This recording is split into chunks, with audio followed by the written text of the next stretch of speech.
My mother and father were the greatest gifts that a child could ever dream of, but my greatest childhood memories that I deeply cherish originated from the time I spent with my grandparents on their farm in Dos Palace, California, located in between Los Banos and Merced in San Joaquin Valley.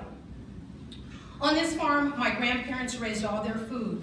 Their farming skills began while working on the plantation back in Oklahoma during my mother's upbringing in the 1920s. We called my grandmother and grandfather Big Mama and Big Papa. These names were given to them because they were strong at leading us, experts at raising us, and champions at loving and caring for us. They were the first to plant the seed of the Christian religion within our hearts and minds. The greatest memories and lessons learned came from sitting and watching sermons on TV of famous pastors with Big Mama while eating popcorn. She was a very strong-minded woman. We would often watch her sit in her reclining chair after a long day, grab her snuff along with her spit can, relax and listen to her read the Bible. My grandmother had such a deep connection with God. She read her Bible so much that she would often carry it around the house and outside on the farm. Up until this day, I understand why. It is a very powerful book. It is a life changer. Her relationship with God allowed her to be a light for us. It prepared us for the future. Before going to church, we would watch her prepare to wear her special outfit along with one of her beautiful matching hats. It was a special day for her, and she made sure she respected God by being presentable before coming before Him through prayer, worship, and praise. I, my sister, and cousin would often go into Big Mama's huge walk-in closet that had all of her hats, shoes, and clothes and dress up and play like her.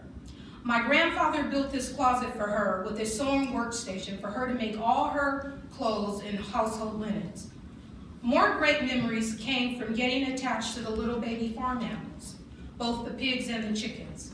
We treated the smallest pig out of the bunch, the runt, like a newborn baby. We would wrap this one in a blanket and feed it several times a day so it could catch up on growth. We would give the pigs our nicknames such as Bubbles, Froggy, Coco, and Black Rat.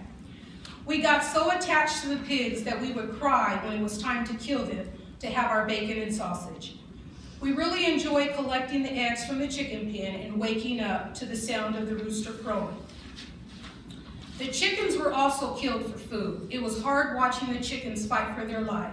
Some would actually take off running with their heads cut off. It is true that chickens don't die immediately after their heads are cut off. I think that is where the phrase comes from. I was running around like a chicken with my head cut off. Putting a chicken in hot water and plucking the feathers was very hard work. It was fun and exciting to fish for crayfish, catfish, and perch.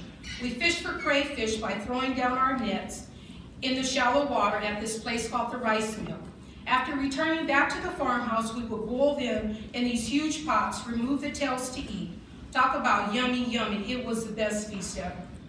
While fishing in lakes and riverbanks for catfish and perch, Big Mama would challenge us to bait our own hooks to help overcome our fears of worms.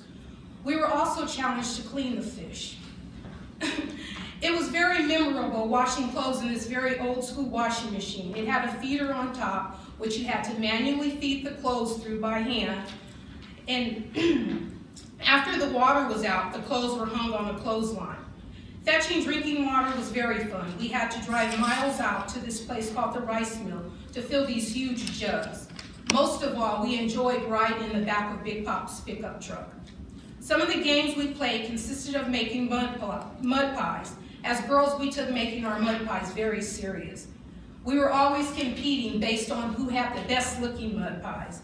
We also made water slides out of garbage bags. We were not allowed to waste water, so we played in the water that came from the irrigation. When the summer ended, we tried to stay on the farm.